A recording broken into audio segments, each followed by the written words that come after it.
welcome back, everybody, to the final Wednesday show of 2021, the final Wednesday show of Omnibros Live, part of the Omnibus Collectors Network. Today, usually we do Q&A, but we thought we would spice things up and add the best of the year when it comes to media. That's, of course, TV shows, movies, video games, whatever my panel wants to discuss tonight, we'll name it. So welcome, everybody.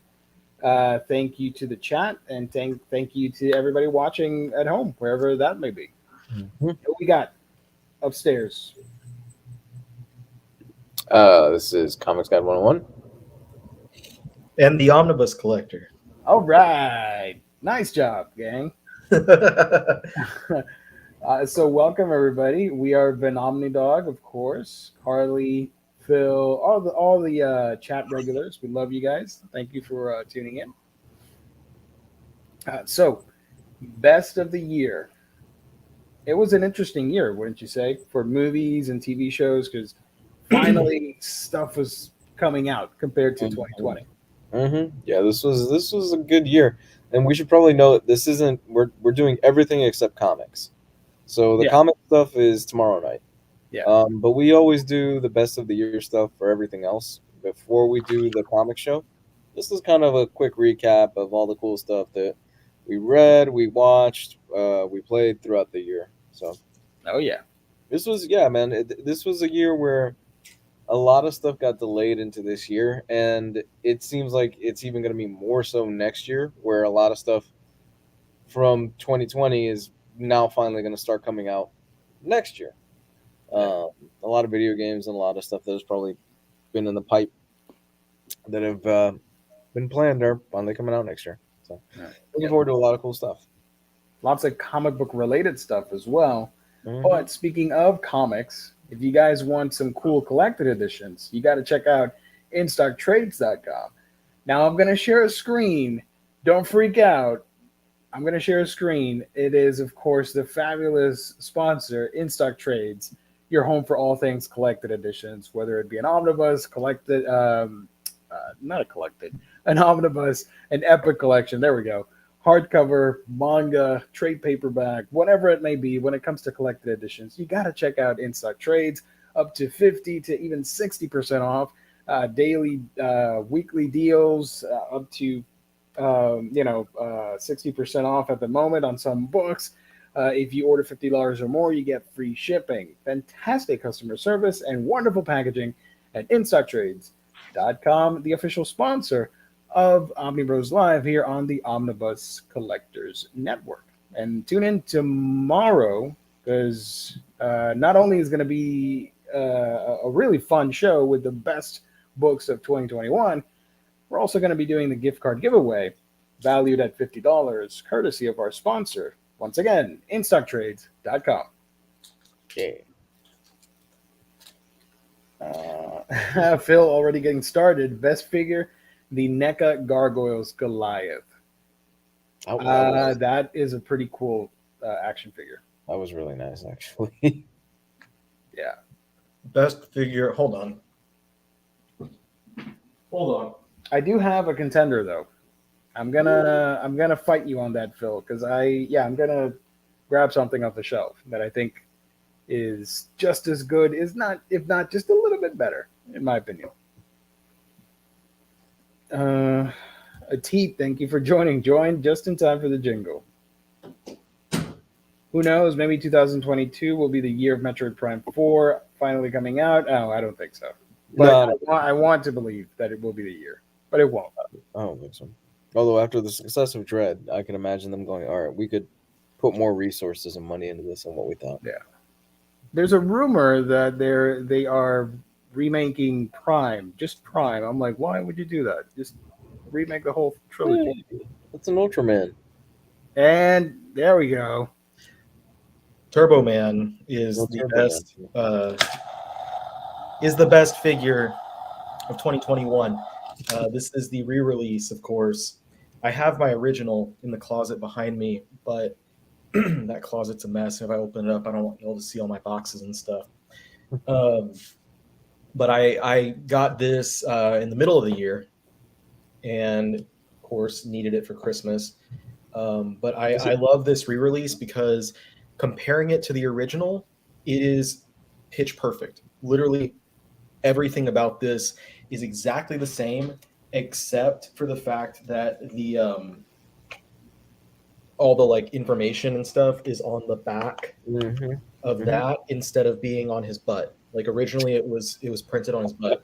Nice. So that Does he- literally that's the only difference. Does he have one arm bigger than the other one? Am I looking at that wrong? This is a little blaster thingy. Oh, So he shoots the little discs out of there, and he also has the boomerang down here.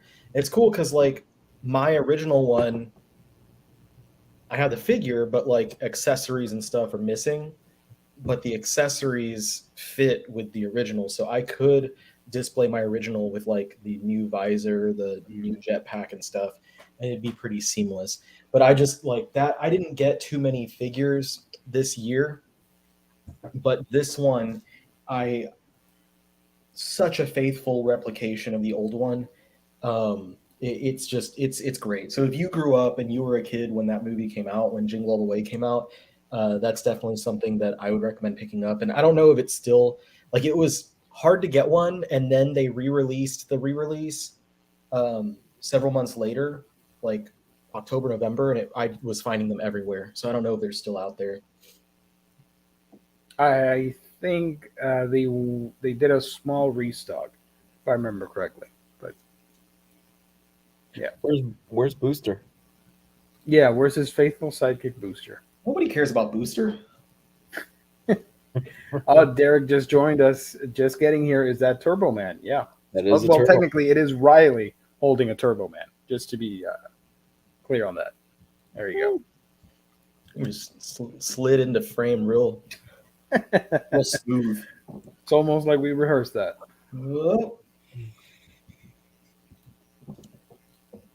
Yeah, if I were to pick a figure for the year, that would be my pick. Mine, I didn't get a whole ton of figures. Mine would be the What If. Oh, look at that fat Pikachu. That's awesome. That's the Gigantamax version, right? Yeah.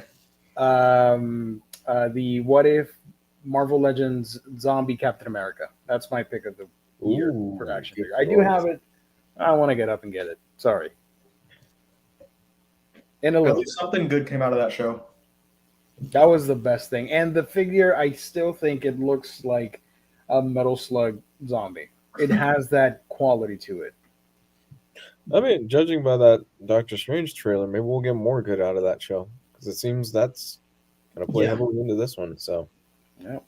You know, I didn't know this, and let me like, just in case someone was like bullshitting me, but that show is like extremely high rated on Rotten Tomatoes, that doesn't mean anything to me. which means I saw it on a rated list of everyone best shows else. of the year. That doesn't mean anything to me. So was that movie about the bums? So it has both yeah. the critic and audience scores.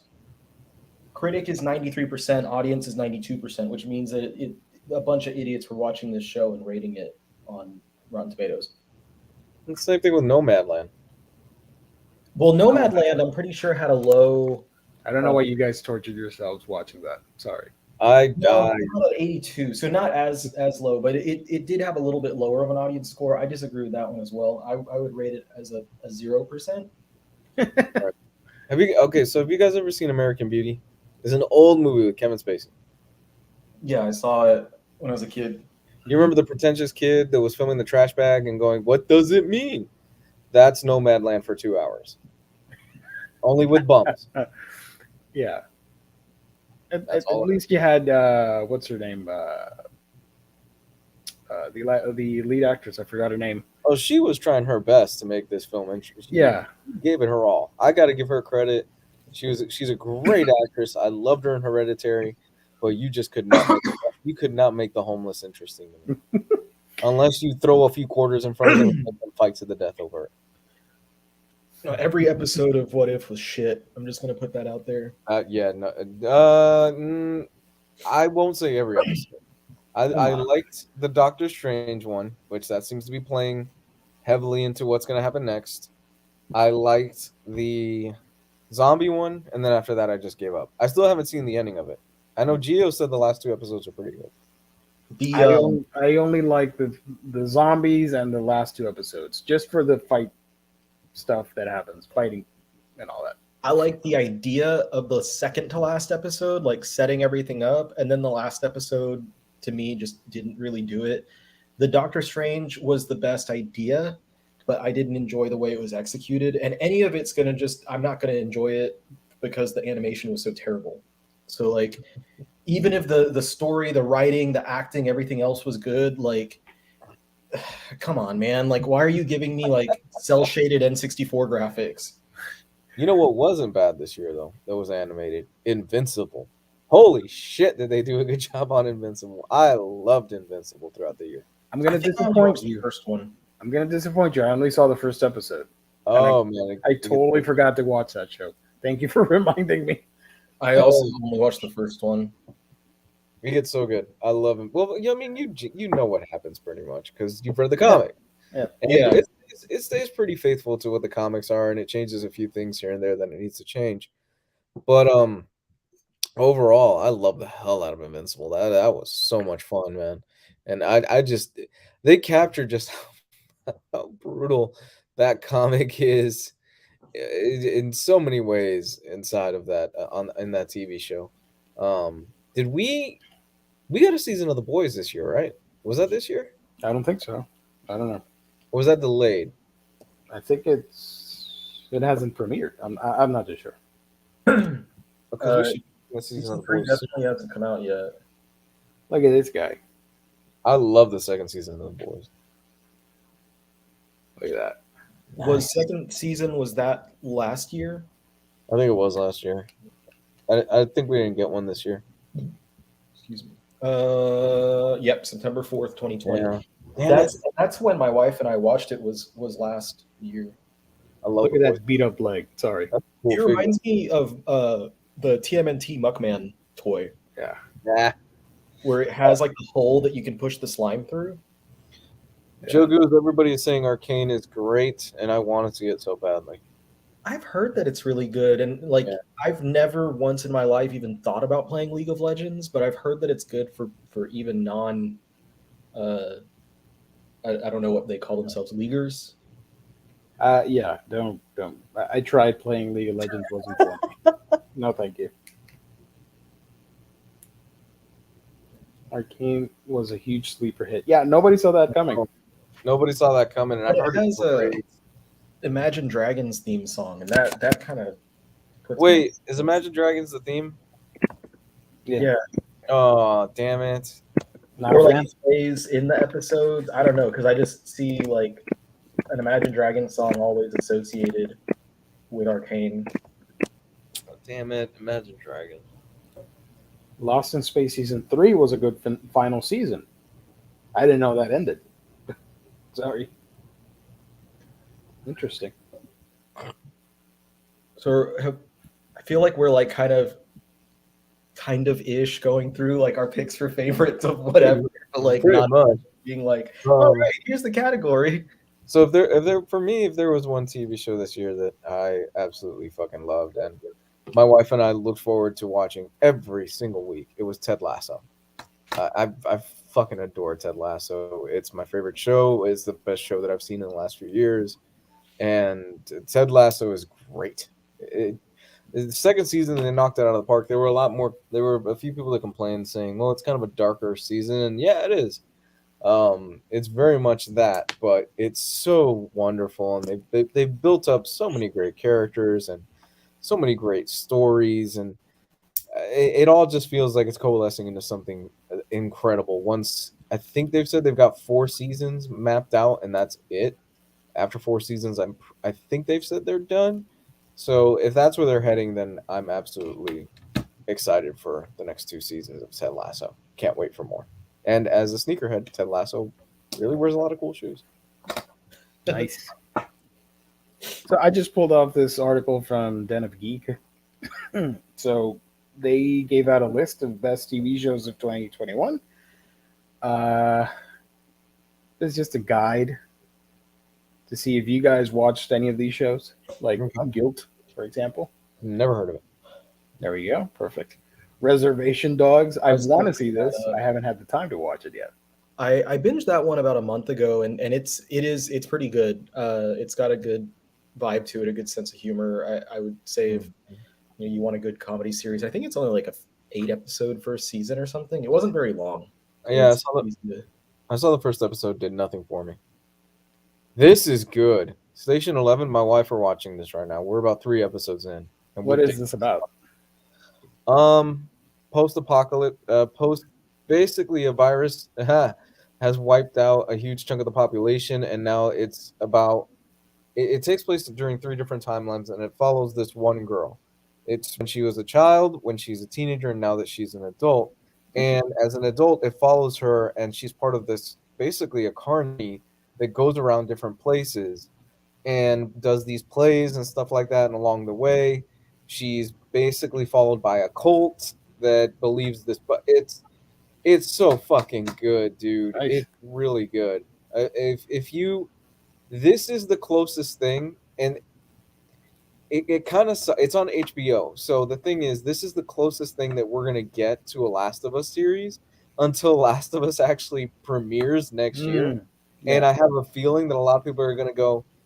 There's going to be direct comparisons because they show what the world is like now. It's overgrown. There's a lot of fauna and stuff like that have taken over cities, and it's post what it takes place. Like I said, during 3 periods: at the beginning of the outbreak, in the middle of the outbreak, and when people have kind of mostly just moved on past the outbreak. And it's so good. It's really a fun show.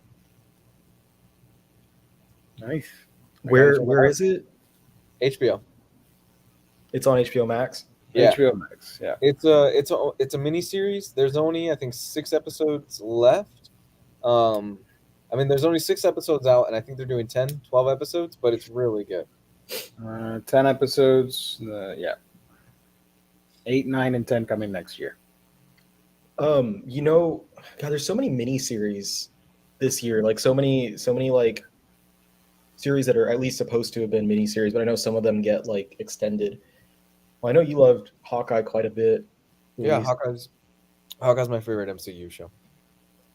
I felt a tad let down by the final episode, but not like in the way that it makes everything else not as good. But not. I know a lot of people were like pissed off about the what's it called, the end credits scene.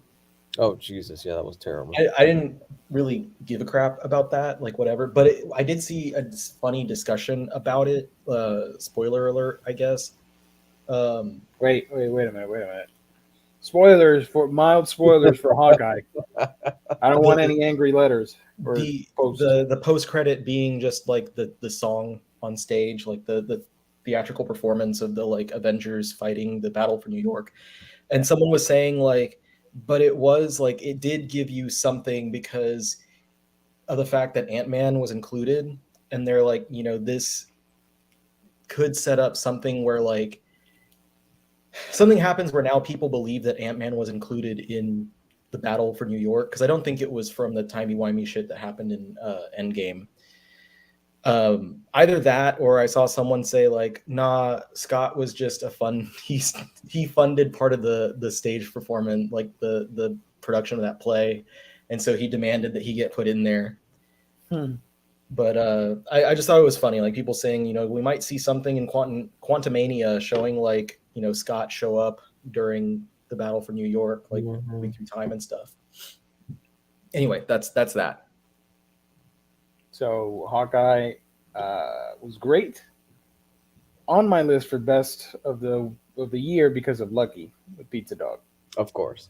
That's Superman and Lois. I feel like Jeremy Renner had a really great return in that show, and great to perform a lot better, a lot more. He got a lot more screen time than he does in the movies, obviously. And so he gets to flesh his character out quite a bit more. And it was just really nice.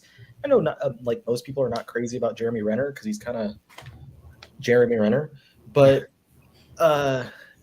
he killed it in the show, and Haley Steinfeld definitely killed it. She was great. They were both fantastic in that show. Yes. Superman and Lois. This is I've seen the first 2 episodes. I want to say 2 or 3 episodes. This is so much fun. They get the character of Superman so well, and it's a home run for me. I need to go back and watch the rest of it. It's so good, and it's very refreshing. And it seems like a lot that they're moving. They are finally fucking moving away from the grimdark Zack Snyder stuff, and this was a huge step in that direction for the character. It's Zack Snyder's idea of what mature is, and not doing that mature. Yeah, which is basically the idea of what a 6th grader thinks what mature is. Yeah. Cool. And I like it. I know somebody's going to get pissed off, but whatever. Yeah, but let's move on. Let's move on. Because you can't, it's a cult. The Snyder stuff is a cult at this point. They will defend their leader at the drop of a hat. Next. I didn't It's a see that one. I thing. hadn't even heard of that one. I've not heard of this, nor have I heard of Evil. Evil is so much fun, dude. That is a fun show. It's a Paramount Plus show. Yeah, and it's really good. It's actually a lot of fun. Nice. It gives me early X-Files vibes, only with the paranormal. And it gets weird. It gets really fucking weird. The dude on the right looks really familiar.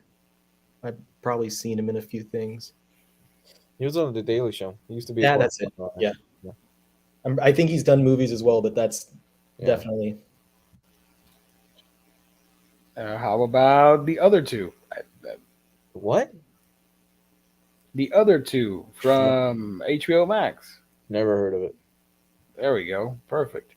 Shadow and Bone. A lot of people were hyped about this earlier in the year. I remember that. I know it's based off of a book series, right? Yeah, we couldn't get into it. My wife and I just couldn't get into it. We saw the first episode and we're like, what the fuck is going on? The White Lotus. I only saw one episode. White Lotus is brilliant. Yeah, I forgot to keep watching. That was one I was gonna say of like all the mini series that came out. That was one of the stronger ones. Oh my god, White Lotus is fucking brilliant, dude. It is such a dark comedy. It is bleak as all get out, and it is a scathing look at the rich. Oh, I love that show.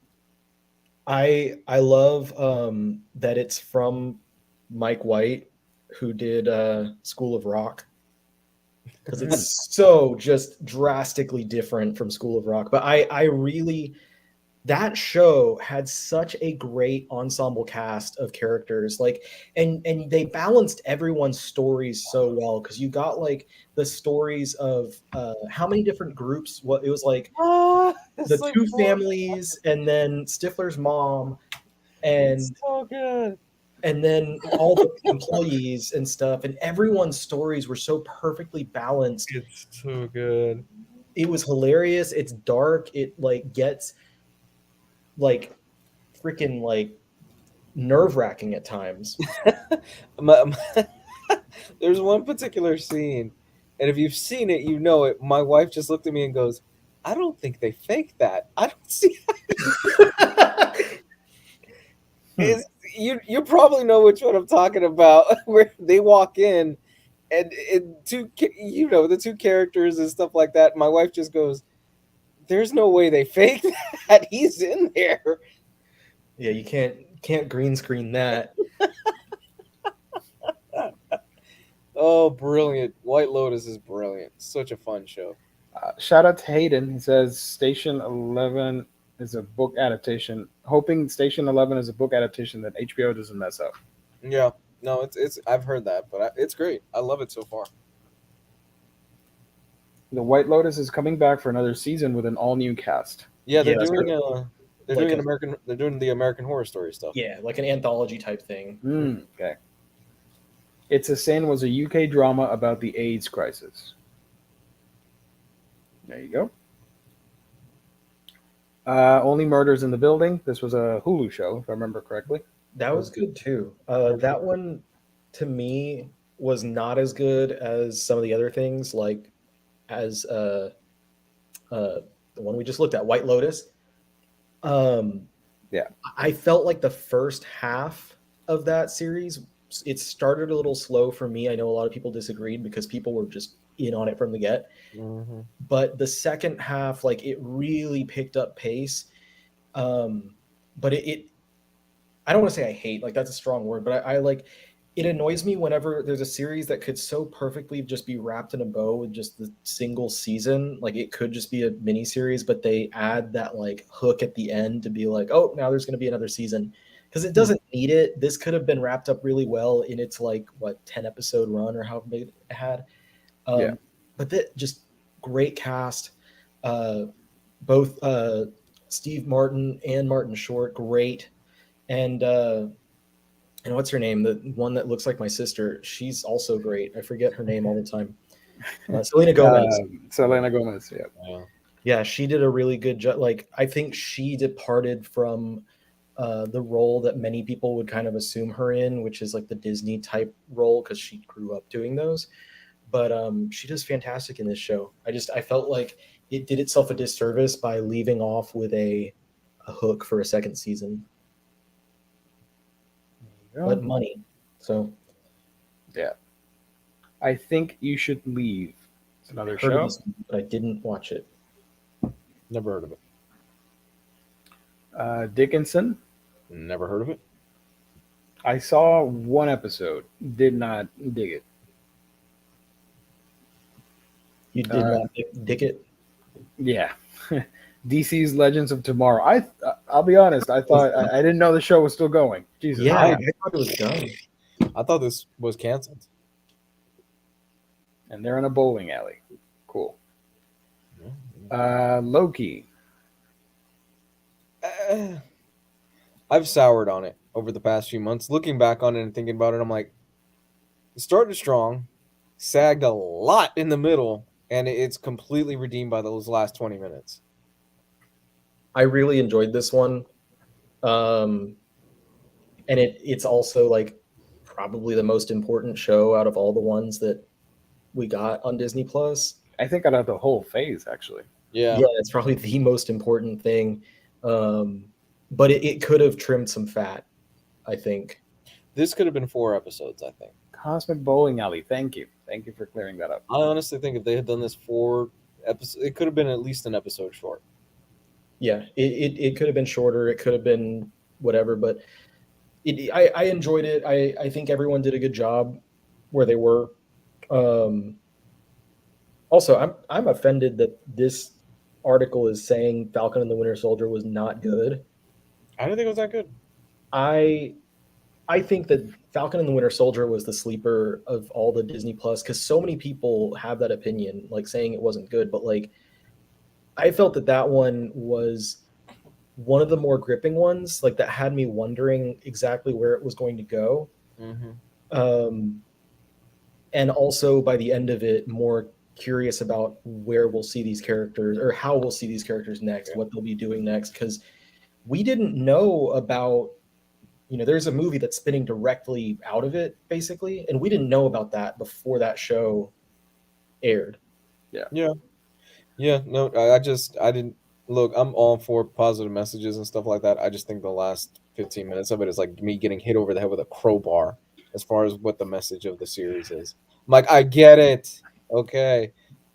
I do have a hot take. I think that's just my opinion. I think Loki and Hawkeye would have been greater as movies for Disney Plus instead of a show. I could see that. And that goes along with the statement that I made about like they padded things out a little bit. I was saying with Loki, and I think if they made each of those into a movie instead of a TV show, you'd get down to like 2.5 hours at the most. Mm-hmm. And I think it would cut out all the fluff. And they could even come back later and be like, hey, here's the extra 30-40 minutes of material that didn't make it, and people would be like, oh, cool. Yeah. I just don't like what they've done. Hawkeye the story was played out through a week, I think, right? The story plays out in a week. You could condense that into a 2-hour action movie. I just don't like what they've done to Winter Soldier in the last few outings. It's like they made him a complete bitch, and I'm like, dude, he was the Terminator in his first film, and now he gets his ass beat by everybody on a weekly basis. They cut his hair, man. That was the key. I That was know. his superpower. I know. Superhero Samson. Yep. Did you guys watch the Beatles Get Back documentary? Part of it. Great documentary from what I've saw. Here it is, Invincible. Hey, And they got like 2 more seasons planned, right? Or confirmed, right? I think they got the green light for 2 more seasons. Invincible. What We Do in the Shadows. I love this show so much. Oh my god, their writing is so good. Their writing reminds me of early days. It's Always Sunny is still brilliant. It's still a Yeah. great show, but their writing takes me back to the early days of It's Always Sunny, where they know they're just so good at what they're doing. And everyone in this show is like, Great. yeah, everyone is pitch perfect. If I was to say top comedy series of the year, it would be Oh. this one. Yeah. What's his name? Harvey Gillum or Gim or whatever, who plays Guillermo. Yeah, he's great. He's fantastic. I think he's the best. He's the standout for me. Like, especially his dry response to everything, the way he bounces off of everyone is absolutely perfect. And his character arc in this season in particular, like, he keeps elevating throughout the series, and I love his arc through this season, and it's just so freaking good. And I will always laugh at Persian Frank Zappa. That joke fucking kills me every single time. That and Jackie Daytona. That whole episode of season 2 where he's Jackie Daytona is brilliant. It's so goddamn good. Oh my god, I love this show so much. Yes. Ghostly 903, thank you for joining. Putting these guys in charge of the Vampiric Council was great. I love its sense of like awareness about the like vampire subgenre of media. Yeah. And how it like references other movies, other TV shows and stuff constantly. That's one of the things that makes this so good to me, is like it takes place in this universe where all of those things are real and all of those so things good. are knowledge. It's so good, man. I mean, the whole them going to, what was it, Vegas this past season was great. I love that. And the thing is, the whole energy vampire thing, you would think the gimmick would get tiring, and it's 3 seasons and they still manage to make it work every season. Because they do every season, they figure a way to like make it clever in a way that they didn't before. Like, so that it doesn't get boring, it doesn't get repetitive. Like, they figure out new things to do with each of these characters, and it just makes it fantastic. And like, I think Colin Robinson also had a huge, great arc in this season as well. That like, this season brought a lot of things together, like tied things up in a bow where you're like, oh man, yeah, okay. Here's Ted Lasso. Favorite show of the year. I mean, I was singing the praises of this all year, and it if you guys haven't seen it, I can't praise it enough. Honestly, I love this show. Is it on Apple TV? Mm-hmm. It's on Apple TV, and in a year, it became my feel good show of the year, because even in like the darkest episodes, because they touch on some pretty dark stuff, and a lot of revelations happen, and some betrayals happen towards the end of the season, and it still left me feeling like, man, I just uplifted at the end of almost every episode. That's good. Knocksmeet Pete wants a Jackie shirt. I would love a Jackie Daytona t-shirt.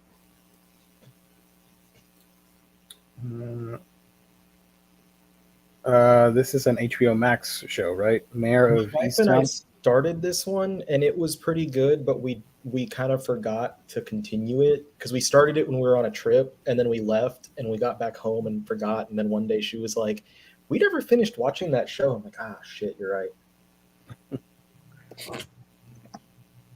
Succession. I keep hearing great things about this. Haven't seen it yet. That's what my Is wife's this watching at the moment.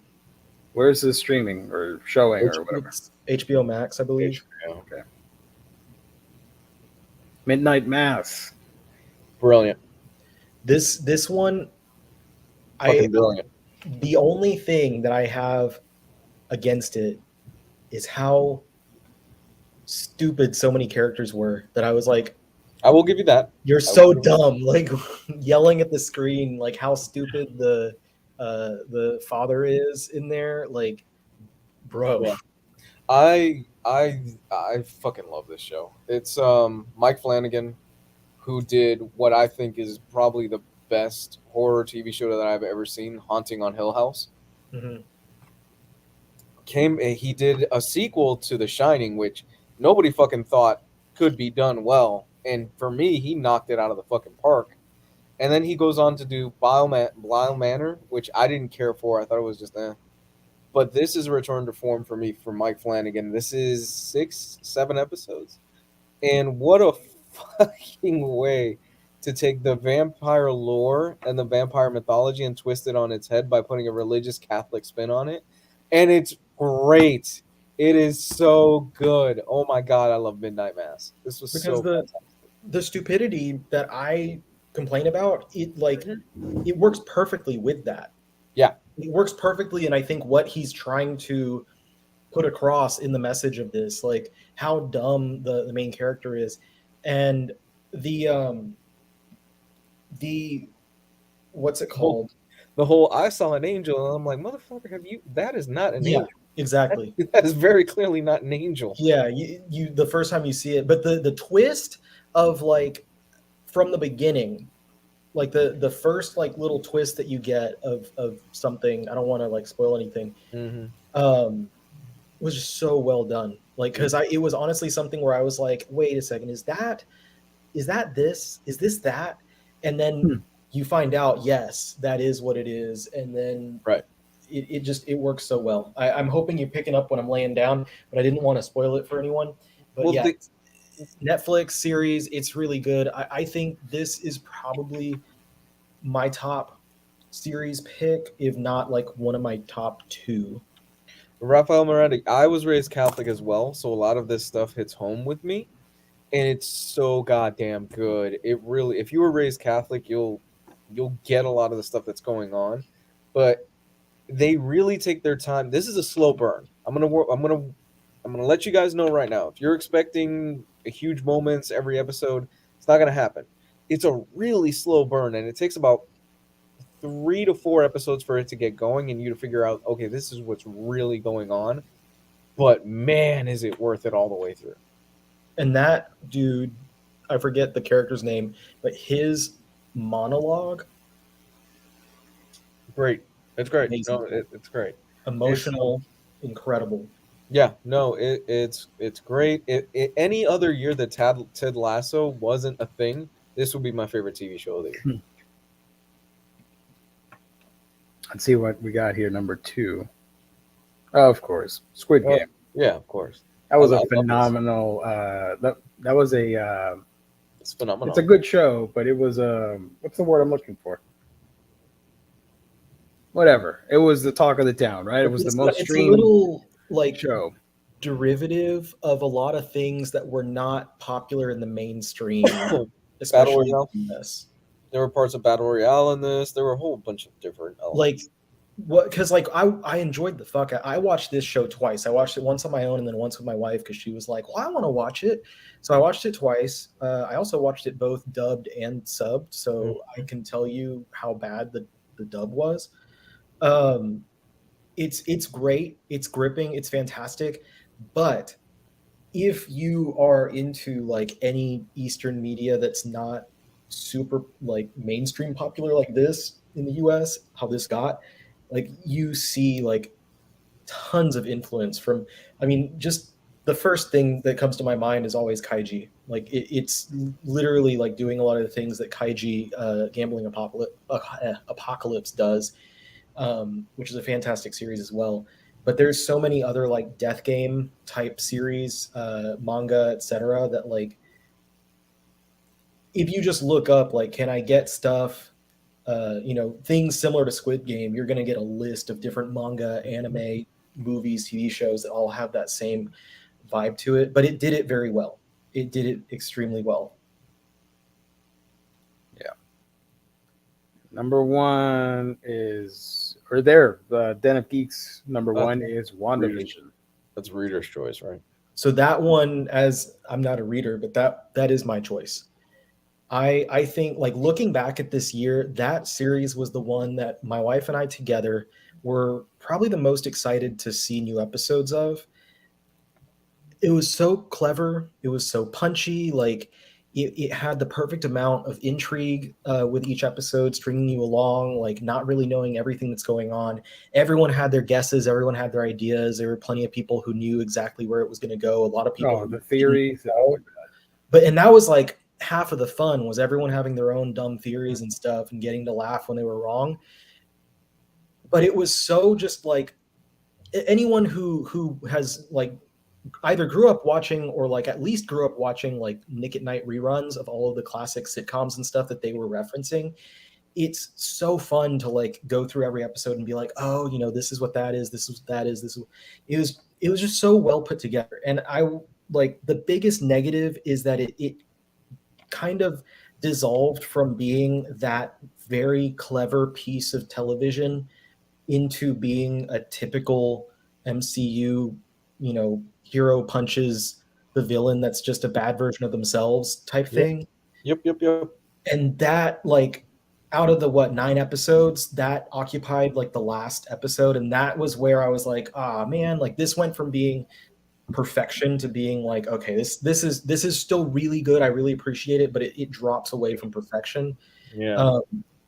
The only reason I put this one possibly above Midnight Mass is because of that excitement factor that I mentioned of watching week to week, and the emotion. I base a lot of my feeling on like rating things on my feelings that I had when watching it, and like emotionally, getting caught up with that was just a ton of fun, especially in a time where most series that drop on streaming services are dropped all at once, so you binge through it instead of having that week to week type of thing like this was. So it's like getting to watch like 20-minute snippets of a movie once a week, and being part of a community that has, like, for the most part, no hell of an idea what the hell was going to happen. Can I be honest with you? No, I soured a little bit on the show during the with the big reveal of Pietro and like how they handled that situation.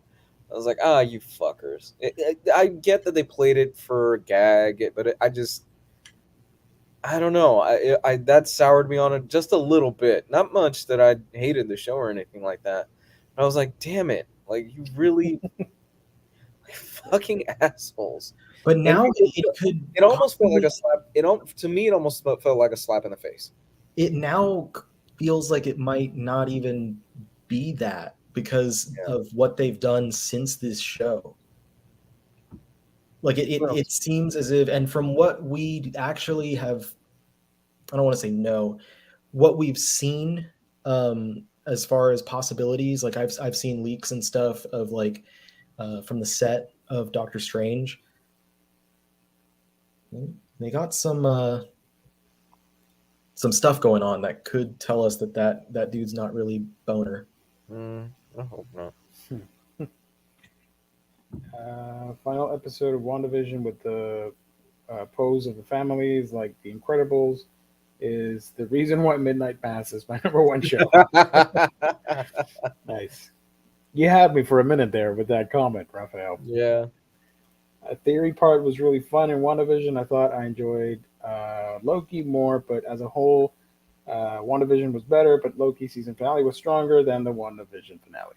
Yeah. Like I said, Loki for me is saved a lot by those last 20 minutes. Oh, the finale for Loki, Planet of the Apes vibe. Loved it.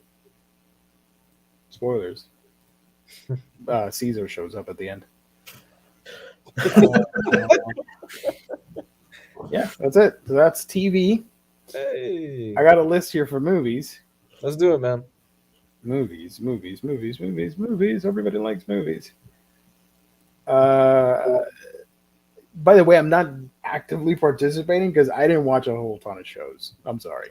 I concentrated my viewing on anime because that's what I review on my channel. So, Yeah. but we're not talking about anime. We're talking about films in 2021. This list is from Empire, their list of best movies.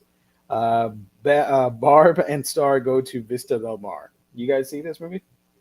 It was an No. adult film I had as a child. I had, this has nothing to do with this movie, but I'm just saying, like, I had to really like think about which movies, and this happens every year, like thinking about what movies came out at the beginning of the year, and I'm like, oh man, that was this January or this February. So that, like, I have a top two in my mind. Yeah. But I was surprised that one of them was from this year. Okay. I watched a little bit of this. It wasn't for me. I dropped it. Sorry, That's fair. because this was on Hulu, if I remember correctly. I don't know. This isn't my type of humor. I'm like, nah, I'm good. But if you guys liked it, that's great. You know, we're not here to judge. We're just chatting. Number 19, Censor. I want to see this. I haven't yet. Never heard of it. Censor. We got number 18, Promising Young Woman. This was great. I really enjoyed Promising Young Woman. Number 17, Shiva Baby. It's fine. I dug it. I saw this. It's all right. Number 16, Annette. I have no idea what this is. Sorry. Got nothing on that. 15 is The Father. I refuse to watch this because it's a pretty emotional movie. I'm not gonna watch it. Mm-hmm.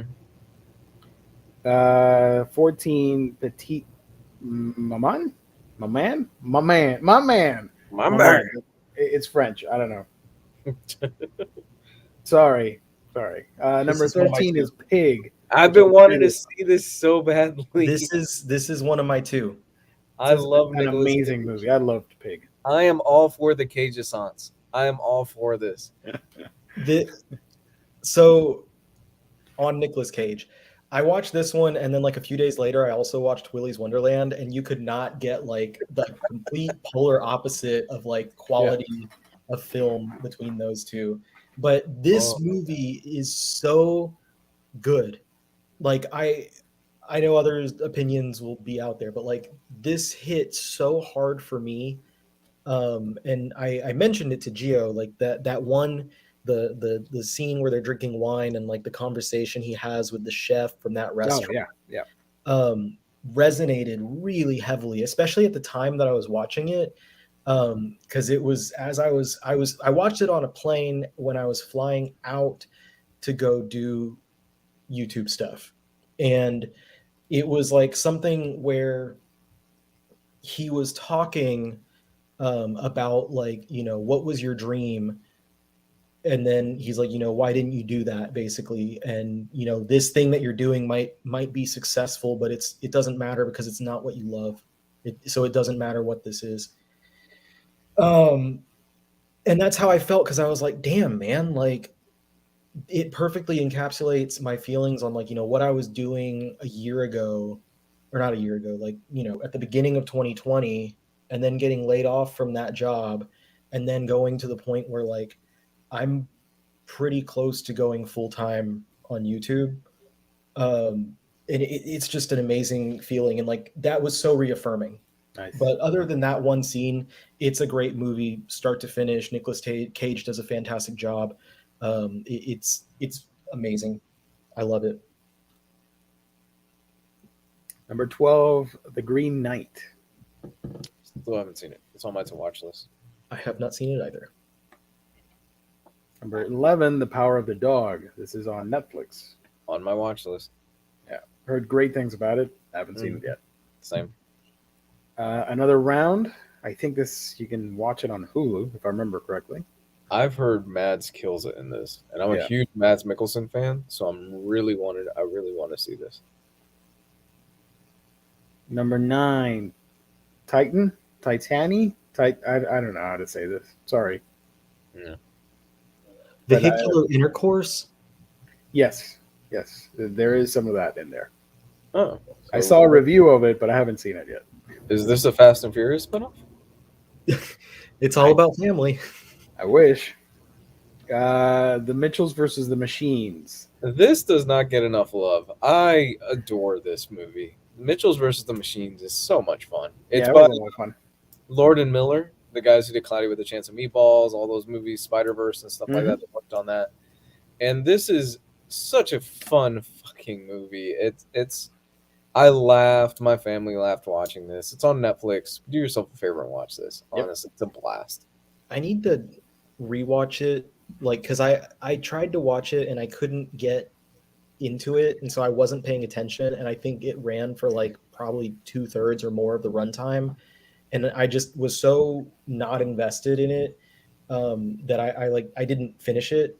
But my sister-in-law told my wife that she loved it, and then my wife was like, I've never heard of that, like I'll have to watch it. And so maybe we'll watch it sometime soon so I can actually appreciate it.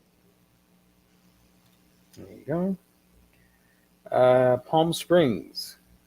That one was pretty good. I didn't know that was from this year. It's on Hulu. Yep. Wow, number 6. Spider-Man No Way Home. I haven't seen this, but I assume a lot of people do like it, so there you go. It's great. It's great. We did 2 hours talking about it, so Yeah, go watch that video, guys. yeah. I was in there for 1 second. West Side Story. Really? West Side Story? Okay. West Side Story is on this list. Don't really care for musicals, to be honest. Here we go.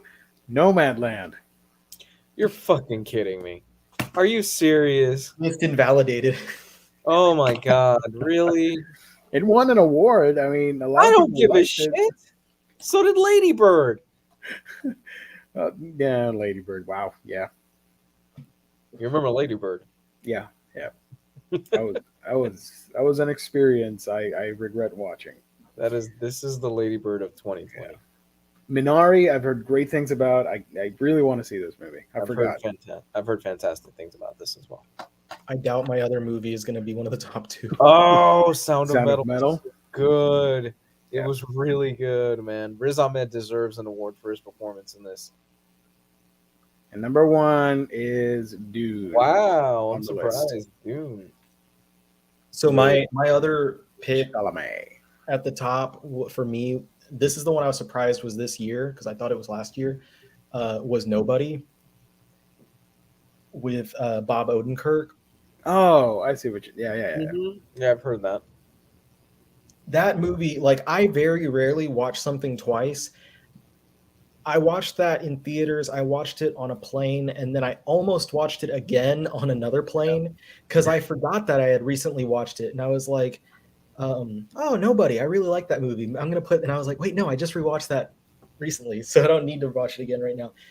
I love that movie so much because I feel like it gives us like everything great about like the John Wick movies as far as the action goes, but like adds a different sensibility to it because of the fact that Bob Odenkirk's character is like is a family man, like with wife, kids, and all that stuff.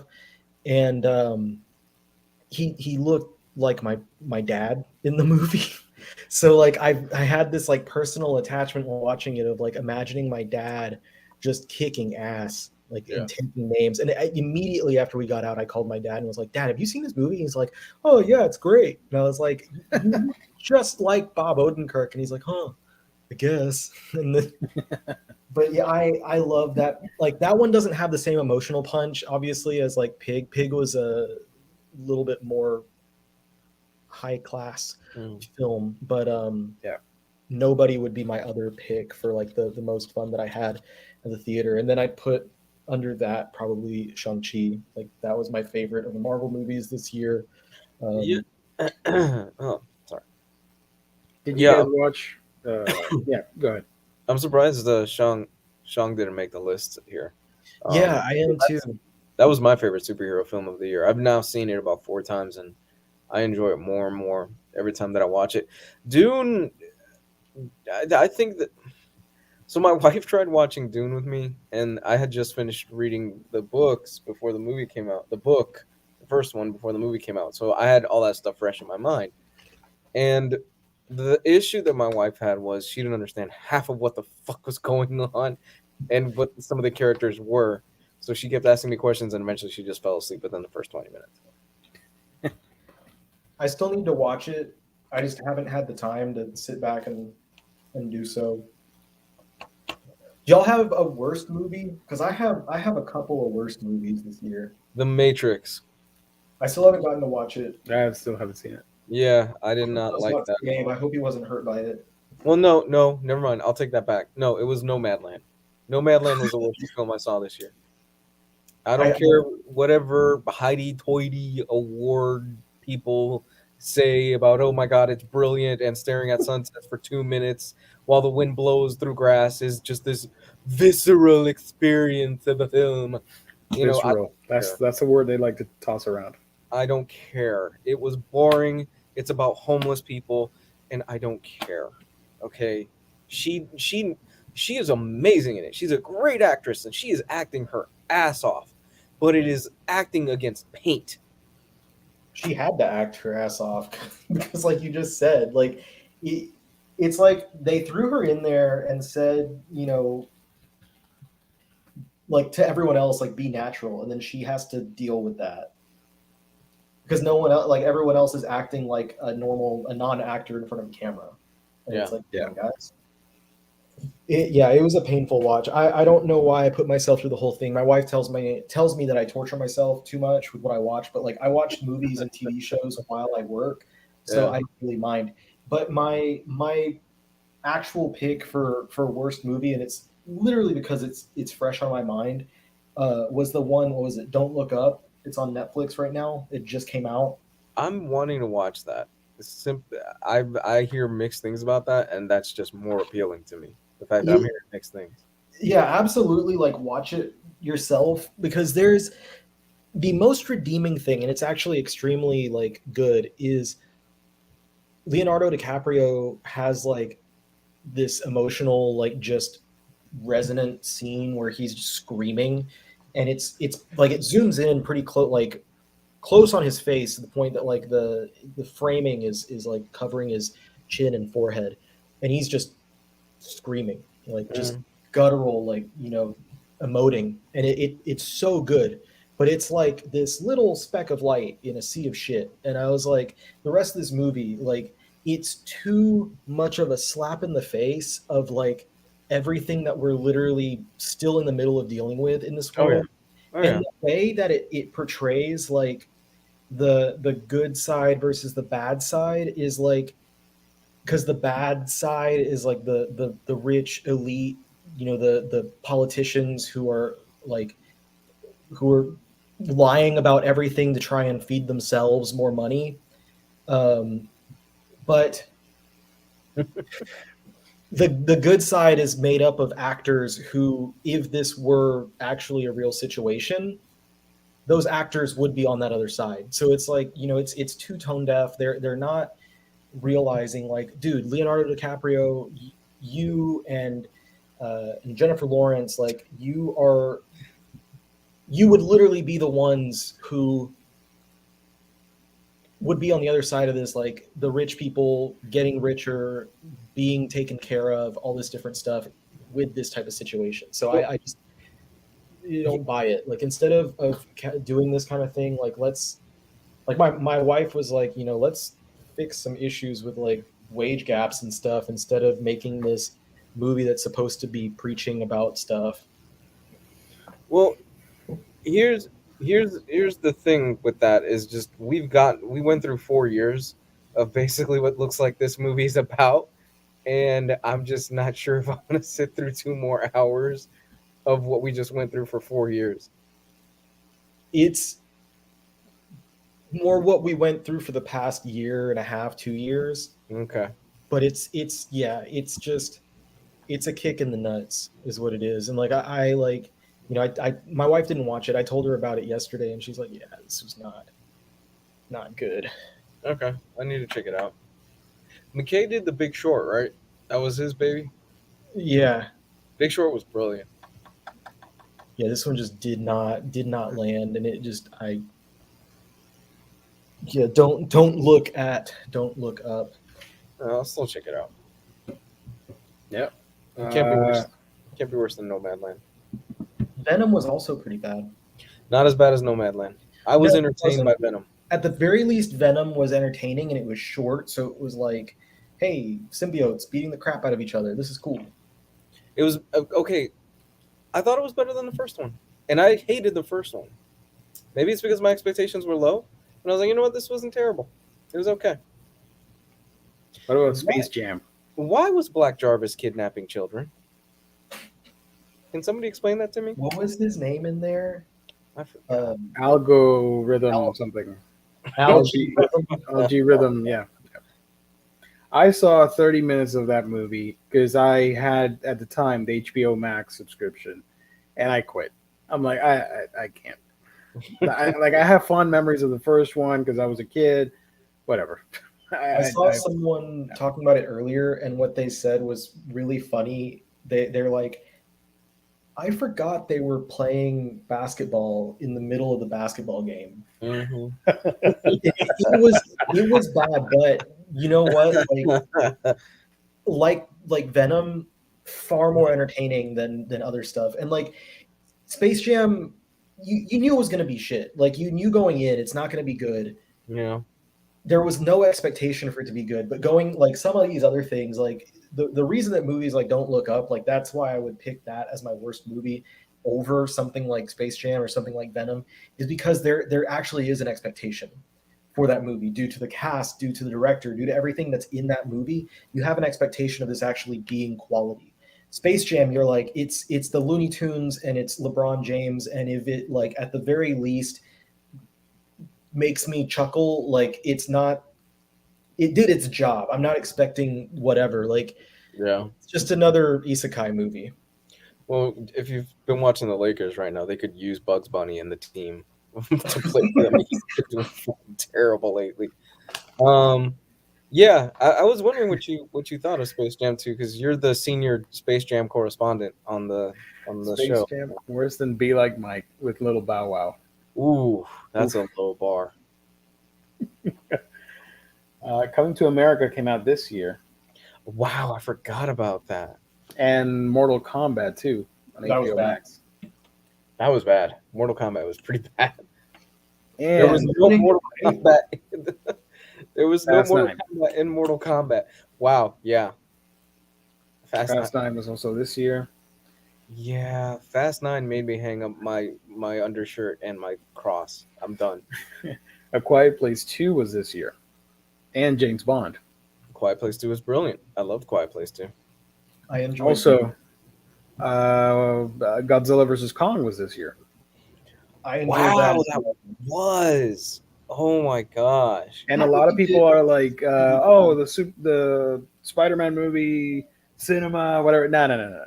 Godzilla versus Kong opened things back up for cinema, and it didn't get the respect it deserved because it made some decent cash, and it opened the gate for everybody else to start showing stuff on theaters again.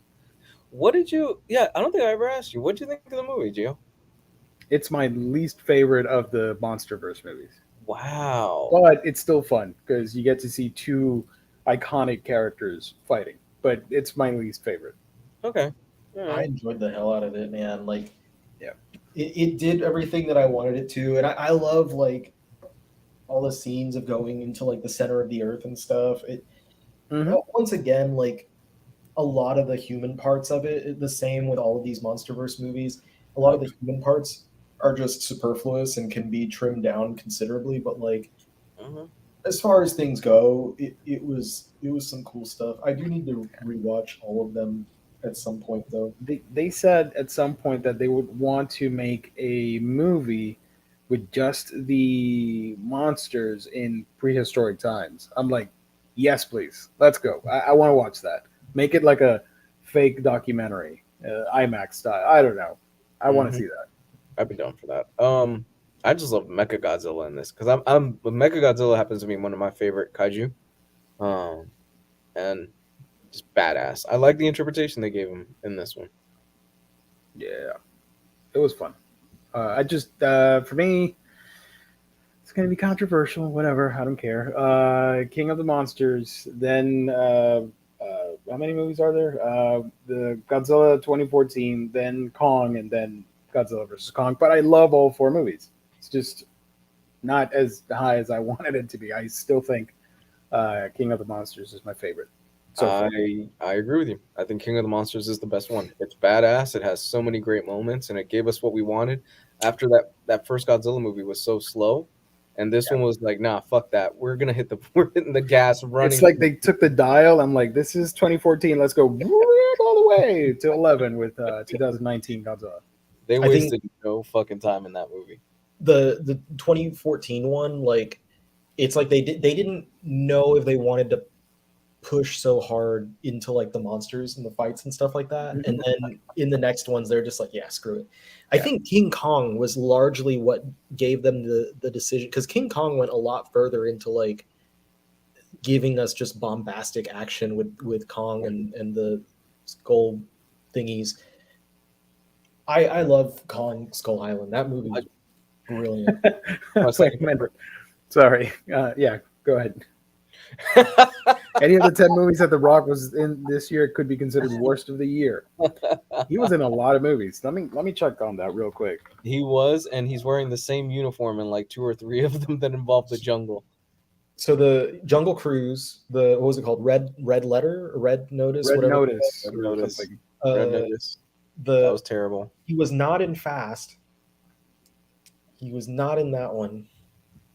2021. 2021, he was Jungle Cruise Free Guy as a voice cameo. Red Notice. I didn't hear him, and I gotta watch Free Guy again. Yeah, he was the bank. He was one of the bank robbers. Oh, but Jungle Cruise, I liked it. I like Jungle Cruise. Yeah, it was all right. It's just I laughed out loud when they opened with Nothing Else Matters, but orchestral. Mm-hmm. I'm like, what am I getting myself into with this movie? But it was like they took a lot of story beats from stuff like The Mummy and action movies like that, which I like, and I'm a big fan of Emily Blunt, so I dug it. They did not have my 2 favorite movies this year on here. It was for me. It was Judas and the Black Messiah. I love that movie. I thought it was fantastic, and surprisingly enough, Cruella. I really love Cruella. Was that this year? That was this year. I've seen it about 3 times. I only saw it once, and I dug it. It was fun. Yeah. Maybe it's because my expectation was so low, but I really love Cruella. There's a Cruella manga, and it doesn't look bad. I'll just say that much. Old was pretty terrible. I had an opportunity to watch it, and I'm like, nah, I'm good. Oh, it was horrible. Yeah. Yeah, I've never read the original graphic novel, but like, I'll pass. Great concept, horrible execution. Rampage wasn't this year, no. Rampage was 2018. Yeah. And Rampage is fun, okay? Yeah, Rampage is a fun-ass movie. Guys, I'm going to make a statement here. I think I'm starting to get tired of The Rock. I love The Rock, but I think it's becoming too much. Oh, I'm a huge fan of his, but like, yeah, no. Did y'all watch his TV show? No. The Young Rock? It's Young Rock, yeah. I enjoyed that one too. I love The Rock. I've gone down. My wife could tell you I've gone down as saying, like, you know, I'll watch anything that Dwayne Johnson is in. Yeah, he's also on Fortnite, by the way. Oh, of course. I saw that. What are you guys most excited for next year? If it's not Maverick, fuck you guys. My man, Maverick, so fuck me, I guess. Top Gun Maverick. Hell yeah. Movies. Let me check real quick. It's supposed to be 2 years ago at that point. Oh god, it's been a long 2 years. Okay, I'm gonna read off a couple movies that I'm excited for. I don't care about you guys' opinion. This is my list. But Maverick, I'm just gonna say this before you do your list, but like they keep delaying Maverick because it's gonna be shit. Like they're You shut your whore mouth. That's gonna be good. because it like if not, they would have just done it. But they're worried because they know like it's not gonna make money, it's not gonna be rated well. So they're waiting until like they know that people are gonna go to the theaters, not just for something that's highly anticipated, but also for movies like Top Gun Maverick. You know something? I liked Tony Scott films more than I liked Ridley Scott films. Okay. Overall, I like more Tony Scott films than Ridley Scott. Did you watch the Lady Gaga Gucci movie? No, but I've heard Jared Leto's great in that. Jared Leto is terrible in that. Oh, really? Oh. I say it with Yu-Gi-Oh, but like he does his like the worst impression of Super Mario I've ever heard. Yeah, I don't know. I'm not too interested in the movie, so I don't know. Morbius. That's the top movie for the year, obviously. So here, I just googled movies in 2022, whatever. Spider-Man, Spider-Verse, whatever. Yeah, Black Adam, I do want to watch. Jurassic World, even if it's not great, I love dinosaur movies, so whatever.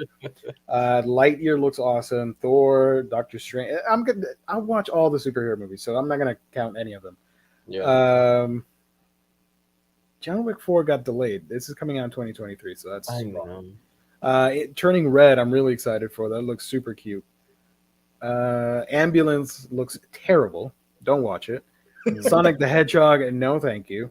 Hey, that looks fun. Sorry, not a fan. Rumble already came out. I don't know what's up with this. Oh, there's Maverick. Northman looks interesting. I want to watch that. Northman looks badass. Yeah.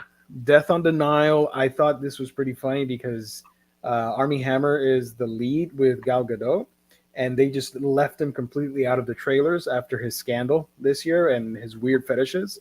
I just thought that was hilarious. Didn't he say he liked to eat people or something like that? He has like a cannibal fetish thing with his girlfriends. Fuck. So he didn't really do anything bad. It's just it's kind of messed up. Your kink is kind of fucked up, and the person outed him. He didn't do anything bad. It's just you got weird takes, my dude. Yeah.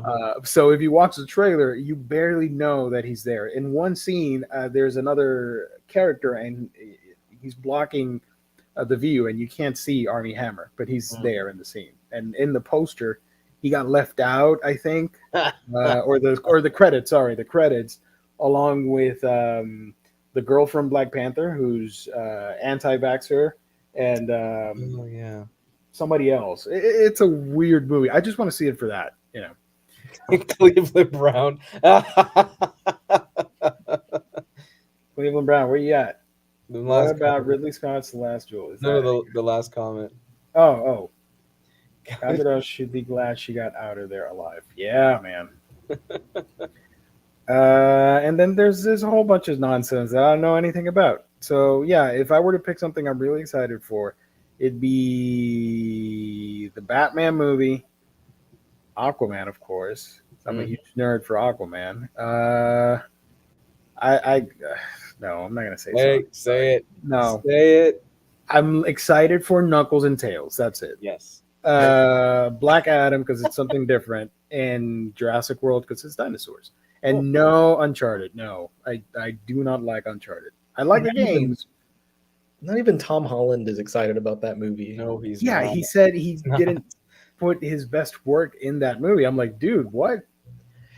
Well, okay, there was a in the trailer for Sonic 2. I was really excited because I thought that they did, but they didn't. I thought that there was a reference to Dr. Robotnik's Mean Bean Machine. Because there's a part where like the guy like Robotnik's number 2 is like he's working as a barista and he's like, yeah, like he cheers, and it has like the board, like the chalkboard with their menu written on the back. And I thought that it was like called the Mean Bean or something, but it's called something else. Like they call it something else. And I was found it like the Mean Bean Coffee Company. But what is the? I just love that Idris Elba came out and said, "I tried my hardest not to make Knuckles' voice sexy," and I'm like, "You failed. You totally Yeah, failed." it's sexy as hell, of course. Yeah. We're all gonna simp for Knuckles next year. Wait, did they actually put Mean Bean on the trailer? Yeah, Because I went through and watched the trailer again, and it was something different. Maybe there's another version of it. because there's an article. Green Hills movie set includes Mean Bean Coffee House, and a reference to the video game. Maybe the trailer changed it, but in the movie, it's actually going to be the Mean Bean. Probably. Because I'm like, when I saw it I looked at the trailer on YouTube, and I was like, "Are you kidding me? Like they had the reference literally right there. What the hell?" Also, if you guys have the Switch Online stuff, you can play that game on your Switch for the Sega Genesis Online. Cool. Eat this, so Careful, Riley, because we got claimed with the Puppet trailer last 2 weeks ago. yeah, that was baloney. Yep, I had to delete that. Okay, here we go. I'm gonna just in the trailer. If you go on YouTube, the trailer from Paramount Pictures, it's Mean Brew. Oh, I get it. Mean Brew is one of the things on their menu. Okay, all right. Oh, Because that's what I looked at it and I was like, I thought it said Mean Bean. Like, this is a wasted opportunity. They call it the Mean Brew instead. What kind of baloney is this? The character designs in Turning Red are so heavily inspired by Dr. Slump, and friggin' Totoro. You know, it's a friggin' callback to Studio Ghibli. But yeah. Oh my gosh. Next Imaginaut. You wrote something earlier and I skipped it. Sorry, my bad. Any of you caught up with Drive My Car yet? And if so, does it hold up to the hype? I don't know what that is. I'm sorry. Never heard of it. No serious list of this year's best would omit Can't Yet Out of My Head or Labyrinth of Cinema. The list I shared was from Empire. I'm sorry. I have no idea. I am pretty clueless these days. Turning Red is basically Teen Wolf. Yeah, but with a red panda, and red pandas are adorable. I love it. Finally, here's the last list because we've been going on for a few minutes. My wife video said games. she's disappointed in us because no one mentioned Black Widow. Yeah, it was okay. I care about Black Widow. Mention, how is Samus in the honorable mentions? I don't know. This is from everybody's favorite video game article, CBR.com. Clearly, they know about video games. The best thing about Black Widow was that it gave us Yelena. And her dumb accent. Sorry. I'm not a fan of her accent. I'm not either. I enjoyed Black Widow quite a bit. I think I enjoyed it a lot more than a lot of other people did. And a lot of people were like upset because of the portrayal of Taskmaster, but like Taskmaster had never been much of a character to begin with. Like he's kind of like Boba Fett.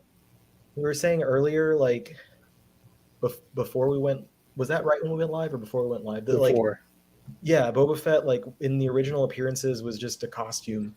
And that's how I feel a lot about like Taskmaster. Like it's just he's a cool looking character, and sometimes he's kind of clever and like bounces off of others, and he has a cool power set. But like overall, he's not a very substantial character. So changing anything about him is not really going to take much away. I know that's going to make some people upset, but you know what? I don't care. There you go. Stand by it. Nobody mentioned Wonder Woman, but Wonder Woman was December 2020. Yep. That came out in the holidays of last year, and it was bad. Honorable mentions. This list already sucks. Metroid Dread is one of the best games of 2021. I don't care. I'm just going to scroll real quick. Halo Infinite, Persona 5 Strikers, which, by the way, got confirmed as a free game for PlayStation Plus in January. So that's great because I was this close to buying it a couple months ago. And now I can play it for free. Is that like a Mario Strikers, like a soccer game, but with Persona characters? It's the sequel to Persona 5, but with like the what's the genre of games? But it's basically a beat 'em up. Yeah. Like Dynasty Warriors type of nonsense with multiple enemies on screen and stuff, and slash beat 'em ups. Yeah. So not a JRPG. It Takes Two. Again, I'm a lonely dude, so I don't have a co-op buddy. Sorry, so I haven't played it. Chicory, what the hell? I don't care about Chicory. Shin Megami Tensei 5. I bought it, but I haven't played it yet. Loop Hero. I recently got it for free because they released it on the Epic Store on their 12 Days of Christmas. It was a freebie, so I Is got this that. the new Guitar Hero? It's it borrows elements from roguelikes and deck building games, but I've heard it's amazing, so I it's want to not check it out. Guitar Hero. No, sorry. Resident Evil Village. Resident Evil Village, and you skip out on Jesus. Returnal, Life is Strange, True Colors, and Marvel's Guardians of the Galaxy. It's my game of the year. I've just finished it today. I said Metroid Dread a few weeks ago was my game of the year. I like this better. Yeah, I've only played like a couple hours. I need to finish it. Yeah, it gets the. It's such an interesting amalgamation of the comics and the movie stuff. It's like they put both the best of both in a blender, and they gave us the video game. It's so fucking good. I mean, I love it. I absolutely loved it, and they do so much with the characters. Where I think Drax has become the butt of jokes in the films, and they really haven't done much with him in the last two films. He gets more character work here than he does in the last two films altogether. And it's the same thing with all the Guardians. They flesh every single one of them out. They give every one of them a moment. I loved it. Absolutely love Guardians of the Galaxy. And there are some deep cuts into the lore that I did not expect for them to pull, especially towards the end. And it works so good. Yeah, oh my God. I absolutely love the game. Nice. Here is the list from IGN. You know, CBR. They don't know about video games. Here's IGN's list. Deathloop on PlayStation 5. Forza Horizon 5. I want to play this. I like racing games. Although I prefer arcade racers instead of this whatever. But yeah, I want to play it. Halo Infinite. Hitman 3. Inscription. Whatever. It Takes Two. There we go. Metroid Dread. There you go. This was my favorite scene in the game. Actually, I thought, like, man, what a badass.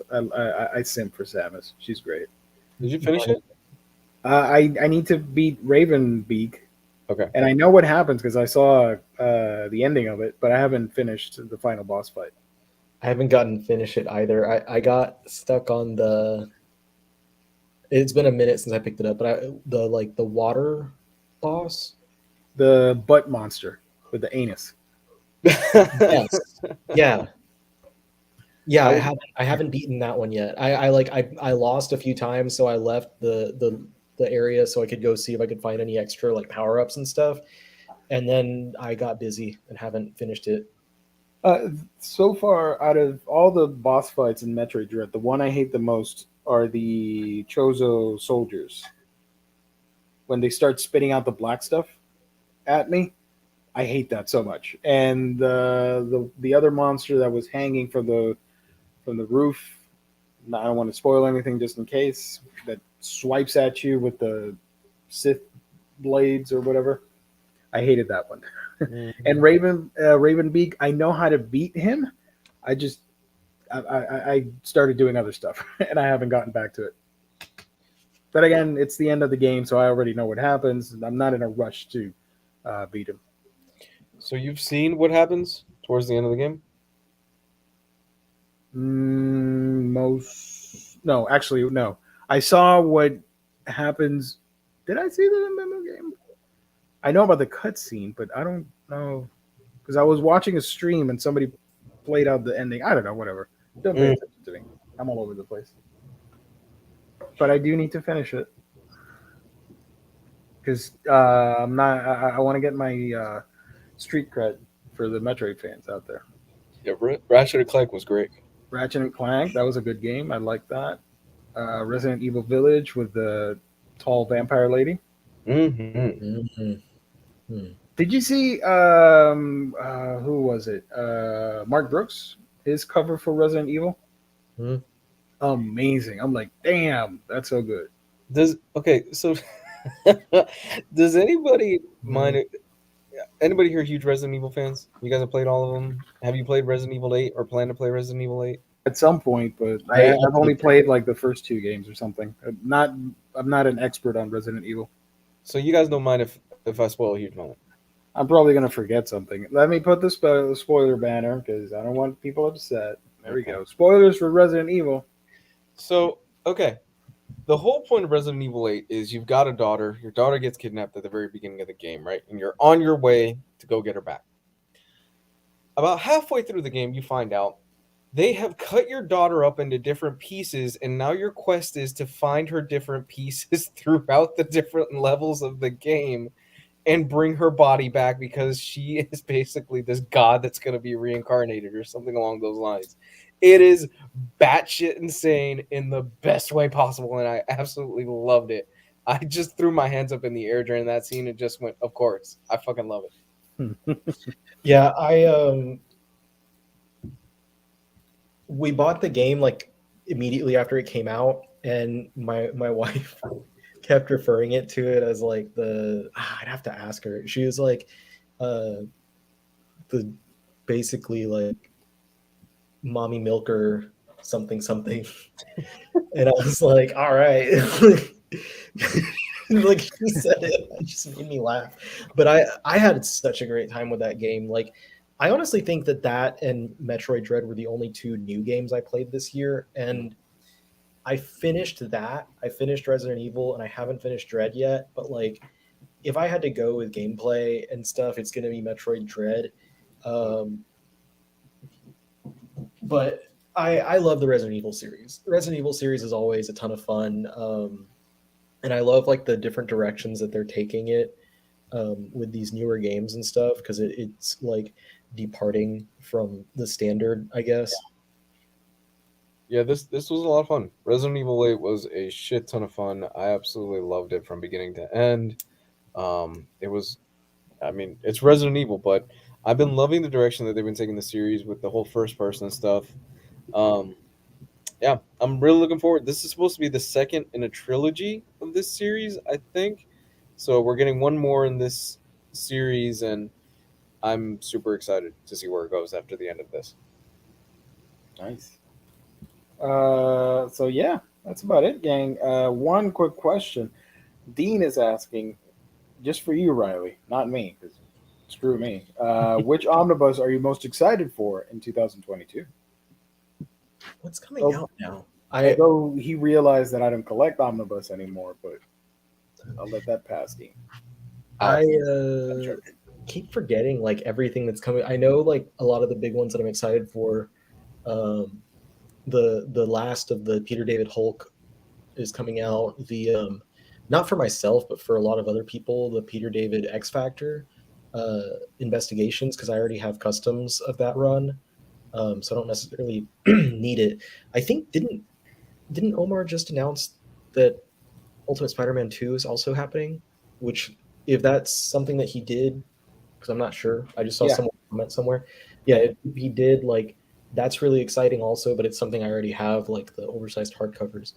But you know what's really awesome is that we're getting not one, not two, not three, but I believe 4 Black Panther omnibus are already on the docket. Nice. 4. So I think that's one of the most exciting things in general, is those 4. Just the fact that we went from 0 to 4 with Black Panther, and it's good stuff too. Like Ta-Nehisi Coates' run is great. The supplemental volume for that is a lot of stuff that I've read most of it, and it's all good stuff. The rest of it's fine.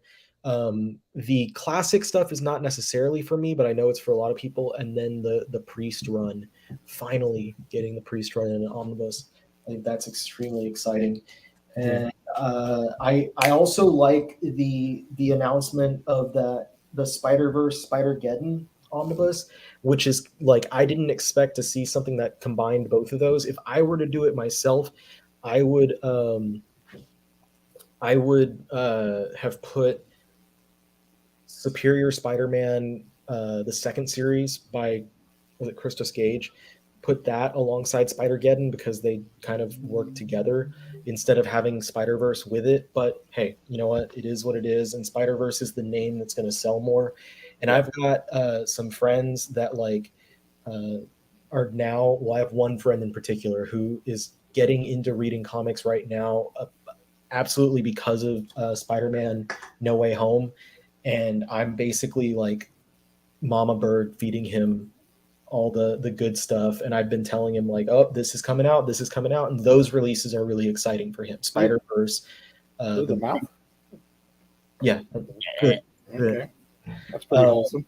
He's excited about those because I'm hyping it up, and that it makes me it feels good to find like a young fan getting into these things.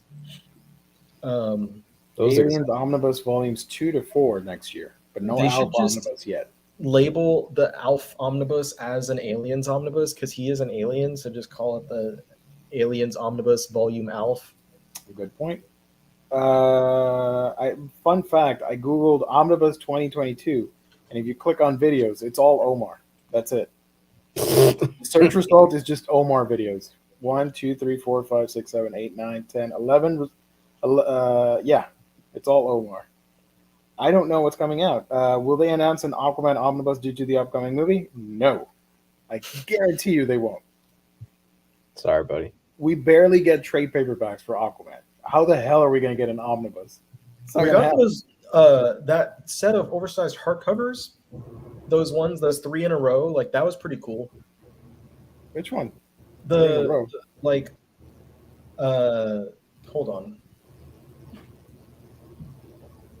I'm saving the best question for last before we wrap up.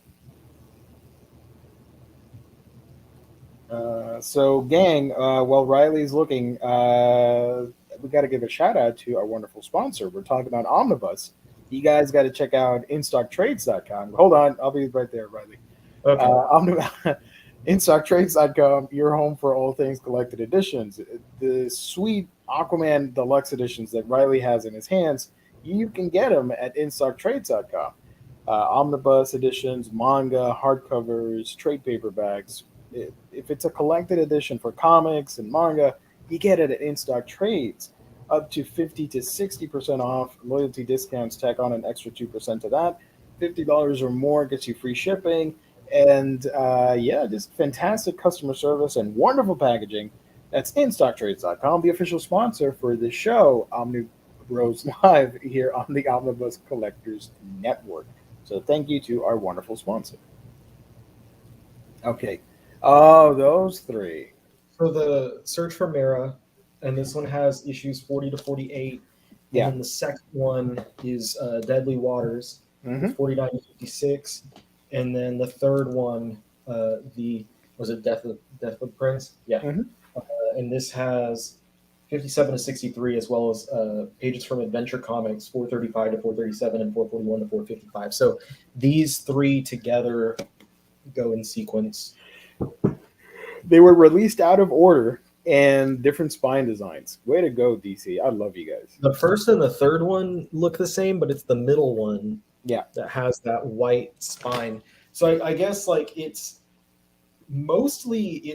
Steve Skeets and Jim Apparo's run, and then it gets in the last one, it has some stuff from other writers. It starts going into other writers. But that was cool. It's basically one omnibus version of that should have been an omnibus. I said that when the 3 books were finally released. That should have been an omnibus. But it didn't. Rip them apart and sew them together into one book. I might do that one day. You know what else is exciting? I forgot. I wasn't thinking about DC, but we have the Question omnibus coming out. That's extremely exciting. I was surprised to see that it's going to be a 2-volume set, but then when I realized like how much additional material there is, it made sense. Like there is a lot of stuff that they can kind of milk out of that. And speaking of more DC,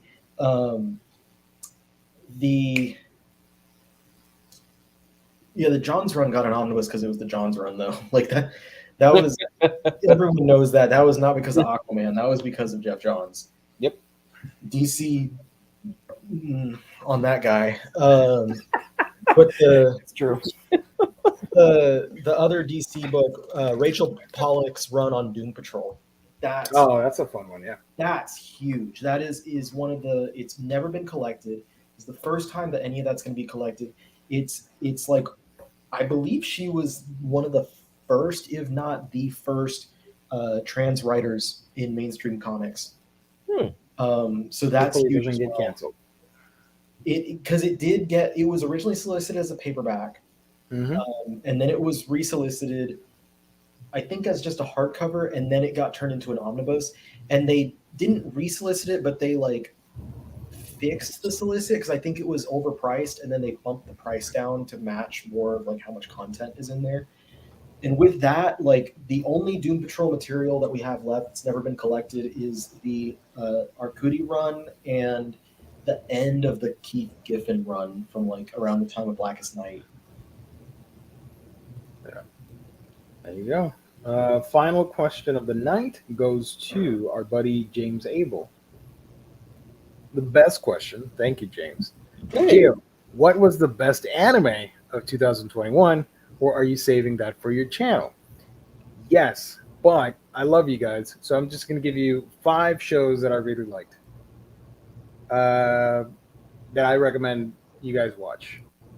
Aquatope on White Sand, Ranking of Kings, Mushoku Tensei, Jobless Reincarnation, Odd Taxi, and what I think was the best show of 2021 out of everything that I saw. Live action, animated, doesn't matter. I think it's the best. And that was Heike Monogatari, or the Heike story.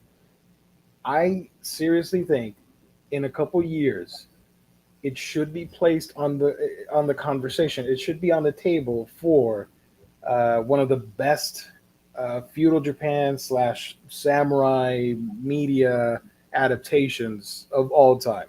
Right there with all the great movies and literature and manga and all that stuff. The Heike Monogatari series was just a spectacular series. I can't recommend it enough. So that's probably my anime of the year. And that's that. Thank you, everybody, for joining us. It's been a lot of fun. I saw some chats and some fights in the chat. That's always fun. I didn't want to highlight it because it's a chat exclusive thing. So there you go. Thank you, everybody, for tuning in. This is our last Wednesday show of the year. It's been a lot of fun. And next year, we're going to do it all over again. Actually, next week. So, yeah, right around the corner. Comics Guide, where can people find you on the internet? Comics Guide 101 on Twitter and Comics Guide 101 on YouTube. Tomorrow we will be doing the best of the year in comics, which we also call the Omnis. Look at that. Look at that. We already got a trophy and everything. So we're going to be handing it. Well, you guys, Jess will take control of the chat, and he's going to hopefully, fingers crossed, figure this out and show it. It's going to be, is it me? It's Jess, Joe Goose, and I? Is that? Maybe a 4th guest. Okay. That's still not confirmed, so I'm not going to say anything. Okay, cool. Sounds good. Steve Orlando. Sounds good. All right. Steve Orlando. There we go. So yeah, looking forward to that. And the gift card. You guys are going to give away the gift card. I'll probably be in the chat. Yeah, all the moochers out there can join us tomorrow for that $50 gift card. Oh, yeah, baby. Omnibus Collector, where can people find you on the internet? YouTube, the Omnibus Collector, and if you're on TikTok, also there. I do more of my comic-related stuff on TikTok, whereas my channel right now is mostly just the manga. The manga. Shout out to Joe. He'll be on tomorrow. Over there. Yeah. And that's it. That's all I got. Stay safe, everybody. Thank you for joining. Thank you for watching. Thank you for liking, being a part of this great community. Catch you on tomorrow's show, the last Omnibros show of 2021. Thank you for watching. Good night, everyone.